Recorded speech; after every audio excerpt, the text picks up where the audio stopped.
Strange New Worlds should solve a 19-year-old Star Trek Enterprise character mystery.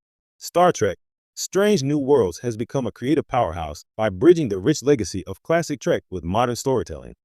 From revitalizing legacy characters like Captain Pike and Spock to answering lingering questions from the original series, SNW embraces canon in a way that feels both reverent and fresh. But as it expands the pre-TOS era, there's one 19-year-old mystery from Star Trek Enterprise that deserves resolution: the fate of Hoshi Sato. Despite being a groundbreaking character, Starfleet's first communications officer, and a linguistic prodigy who helped lay the foundation for the Universal Translator, Hoshi Sato was last seen in 2005 when Enterprise ended its four-season run. Her final canonical appearance was in the series finale, These Are the Voyages, where she was portrayed as an older officer present at the signing of the Federation Charter. But Enterprise never told us what truly became of Hoshi after that pivotal moment. Her life, her legacy, and her mysterious connection to Section 31 have remained open-ended ever since. With Strange New Worlds occupying a time period just a few decades after Enterprise, the show is uniquely positioned to revisit this forgotten character and possibly unravel the most tantalizing mystery left by the pre-Kirk era. The Section 31 clues that were never followed up. In Season 4 of Enterprise, Hoshi Sato had a brief but important role in the two-part episode, In a Mirror, Darkly. In the Mirror universe, she rose to power through manipulation and cunning, ultimately declaring herself Empress of the Terran Empire. While this version of Hoshi was from an alternate timeline, it highlighted a more ruthless and strategic side of her personality. Some fans speculated this episode served as a subtle hint that the Prime Hoshi may have had more potential than the show ever explored.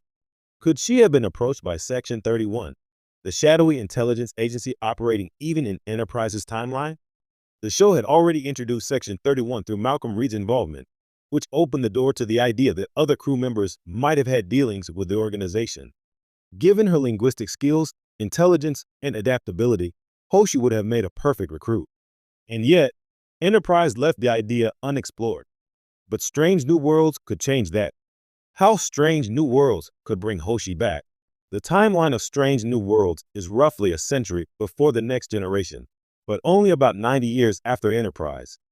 If Hoshi survived long enough, she would have been an elder stateswoman of Starfleet in the early Strange New Worlds era, possibly in a ceremonial or even classified intelligence role. Bring her back, either through flashbacks, archival records, or even a guest appearance by an older Hoshi, would give the show a chance to fill in the blanks. Did Hoshi Sato help establish Starfleet's communications protocols? Was she involved in shaping the early Federation diplomatic corps? Or was she working in secret for Section 31, using her talents to manipulate galactic politics behind the scenes? SNW could introduce a plotline where the crew of the Enterprise uncovers a decades-old encrypted file or transmission authored by Hoshi. It could be a warning, a code, or a long-lost piece of Federation history that only someone like Uhura can decode, leading to a deeper understanding of Hoshi's role in Starfleet's formative years. Even a one-off episode framed as a mystery surrounding an intelligence op gone wrong could allow the writers to reveal that Hoshi may have been a secret architect behind Federation diplomacy or espionage. A cameo or recast appearance of an aged Hoshi, possibly played by a distinguished actress in her 80s or 90s, would be a powerful homage to a forgotten character. Why Hoshi's legacy matters now. In an era of Star Trek that values representation and deep character storytelling, Hoshi Sato deserves more than being a footnote in Federation history.